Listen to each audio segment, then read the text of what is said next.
We are taught from a very young age what a battle looks like. It has noise, it has visible opponents, it has a field and rules, and a clear moment when it begins and ends. But there is another battle. A quieter one, a deeper one. It has no field, it has no trumpet call. Its soldiers wear civilian clothes. This is the unseen battle, the one that is fought not with fists, but with thoughts, not in the world, but in the winding, private corridors of your own mind. It is the battle that begins the moment you open your eyes in the morning, before you've even gotten out of bed.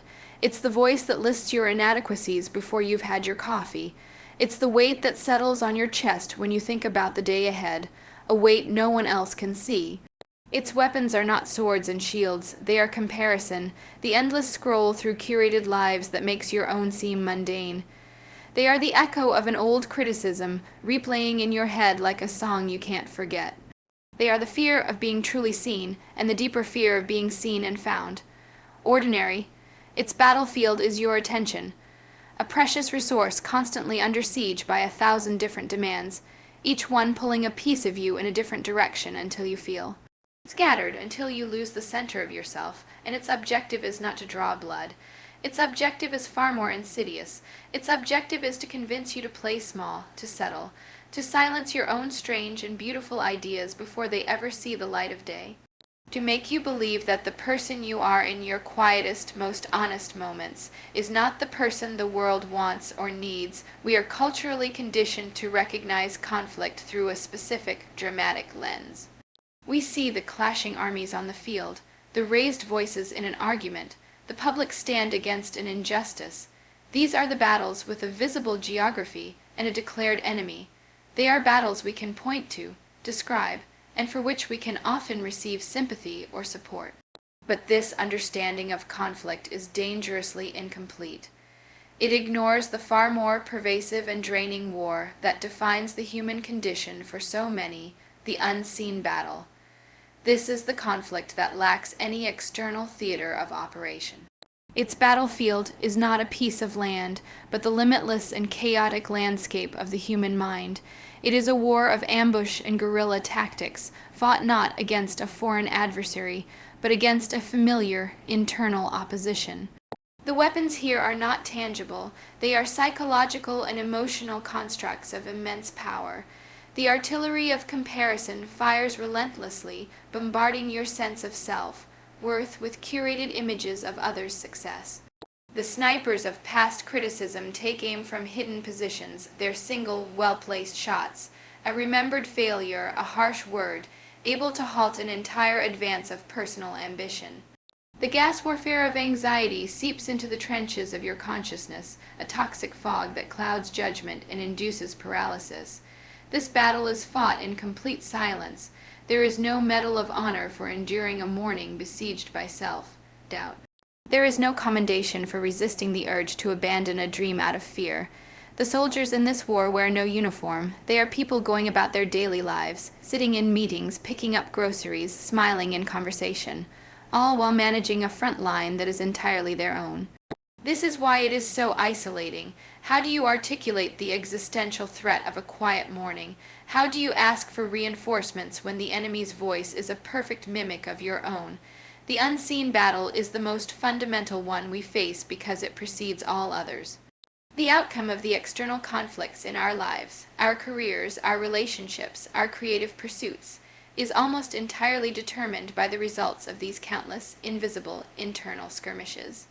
To lose the external battle is a setback. To lose the will to fight, the internal one, is a surrender of the self. Recognizing that this quiet, ceaseless conflict is a real and significant battle is the first and most crucial step toward winning it. It is the act of naming the enemy, of mapping the battlefield, and of acknowledging that the fatigue you feel is not a personal failing, but the legitimate exhaustion of a soldier on a field no one else can see.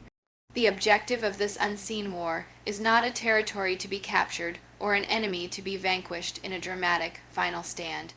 Its goal is far more subtle, patient, and corrosive. The central aim of the internal conflict is to convince you to willingly, and even gratefully, accept a life that is a fraction of your true capacity. It is a campaign for your voluntary surrender, designed to make you play small. This is achieved through a sustained psychological operation that systematically dismantles your ambition and mutes your inner voice. The enemy's strategy is to reframe limitation as prudence, to rebrand fear as wisdom, and to present a shrunken, manageable existence as the only realistic option. The critical inner voice does not simply tell you that you will fail. It persuades you that the attempt itself is foolish, that your aspirations are a form of arrogance, and that the person you are in your most private, hopeful moments is a naive dreamer who doesn't understand how the world works.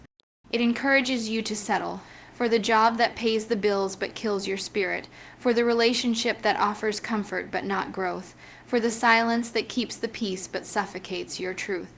This battle is not fought with the loud, declarative no of an external opponent, but with a quiet, insistent, and reasonable sounding whisper that asks, "Who do you think you are?"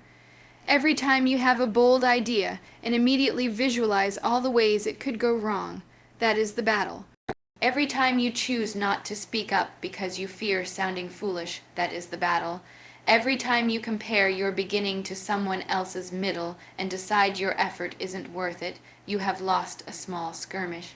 The ultimate victory for this internal opposition is not your destruction, but your quiet assimilation into a life of mediocrity. It wins when you become your own jailer, when you police your own boundaries so effectively that you never test their limits.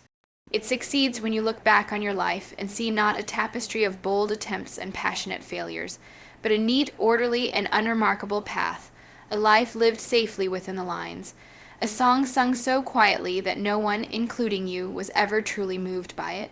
The tragedy is that this surrender often feels like maturity.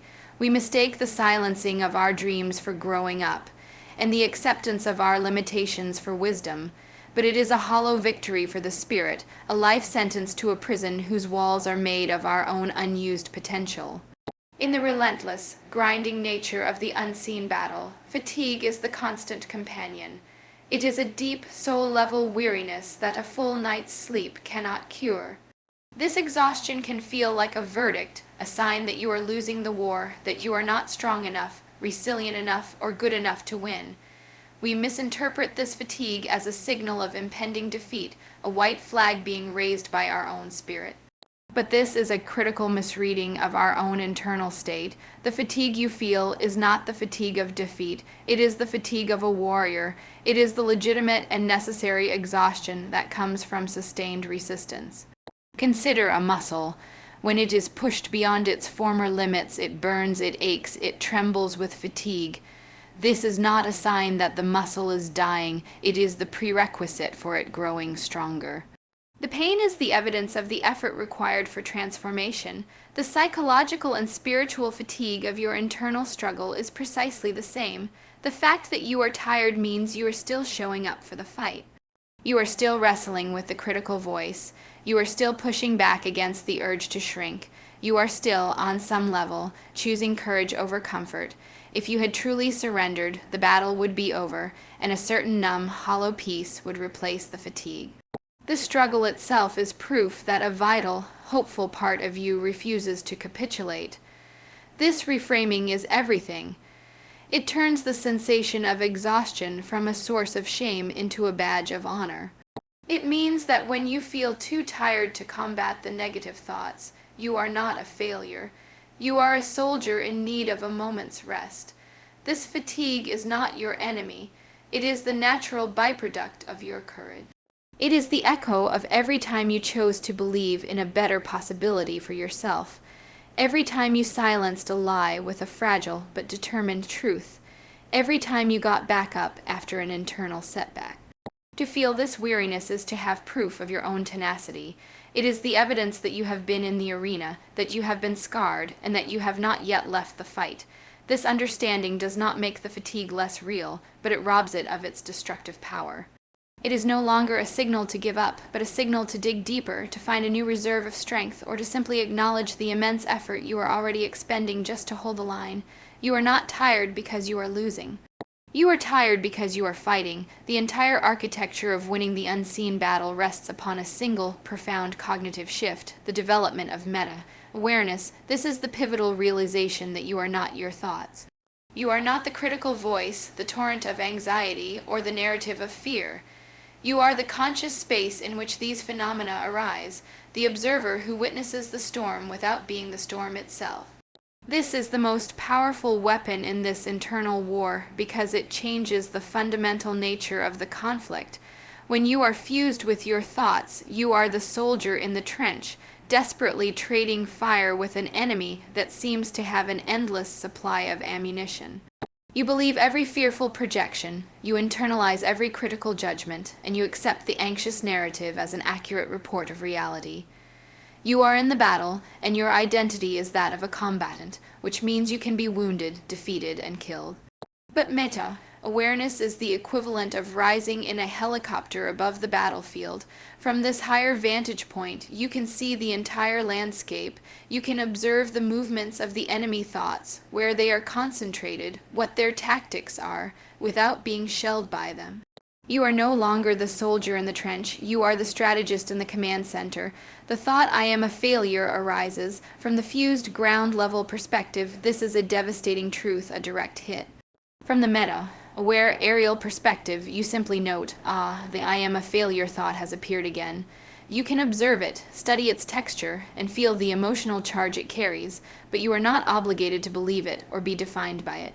It is a weather pattern in the sky of your consciousness, not the sky itself. This shift from fusion to observation is the ultimate act of disarming the enemy. A critical thought only has power if you accept it as a command or a truth. When you can see it as merely a passing mental event, it loses its tyrannical authority. This does not mean the thoughts stop appearing, the battle does not vanish, but your relationship to the battle is forever changed. You are no longer a victim of the crossfire, you are a witness to it, and in that witnessing lies an invulnerable peace. The war may rage below, but in the cockpit of your awareness, there is a silence that cannot be disturbed. This is the foundation of true resilience, not the absence of negative thoughts, but the unwavering knowledge that you are the vast, silent awareness that contains them, and not the transient, noisy thoughts themselves. The ultimate liberation in the unseen battle is not found in achieving a final, total victory where the enemy thoughts are permanently vanquished. This is a futile hope, as the mind's nature is to produce an endless stream of mental phenomena, both light and dark. The true and lasting freedom is discovered in a radical redefinition of your own identity within the conflict. You must cease to identify as the soldier and begin to embody the ground. The soldier is a participant in the fray. The soldier can be wounded, can tire, can be defeated. The soldier has a vested interest in the outcome of each skirmish. The ground, however, is of an entirely different nature. The ground is the silent, unmoving, and eternal stage upon which the battle is fought. Armies may clash upon it, explosives may scar its surface, and blood may soak into its soil. Yet, when the battle is over, the ground remains. It is fundamentally unchanged by the temporary chaos that unfolded upon it. The explosions did not destroy the ground. They merely occurred on it. The trenches were not the ground. They were merely dug into it. This is the final, most powerful shift in perspective. You are not the fear, the anxiety, or the self-doubt. You are the conscious, aware space that holds these experiences. You are the foundational being upon which these temporary states of mind arise, play out, and eventually dissipate. When a storm of panic arises, you are not the storm. You are the vast sky that holds the weather. When a critical thought lands like a blow, you are not the wound. You are the body that possesses an innate and powerful capacity to heal. To become the ground is to access a profound and unshakable stability. The noise of the battle, the what-ifs, the I can'ts, the comparisons, loses its power to destabilize you because it is no longer happening to you, it is happening on you. And you, as the ground, are too vast, too deep, and too solid to be moved by surface-level weather. This does not mean you become passive or numb. The ground supports life, fosters growth, and provides a firm foundation for building. By becoming the ground, you do not end the battle. You simply become immune to its outcome. You provide a stable foundation from which your authentic self can finally act, not from a place of frantic reaction, but from a place of centered, unshakable being. The war for your peace of mind is over the moment you realize you were never a combatant to begin with. You were always the Holy Land itself.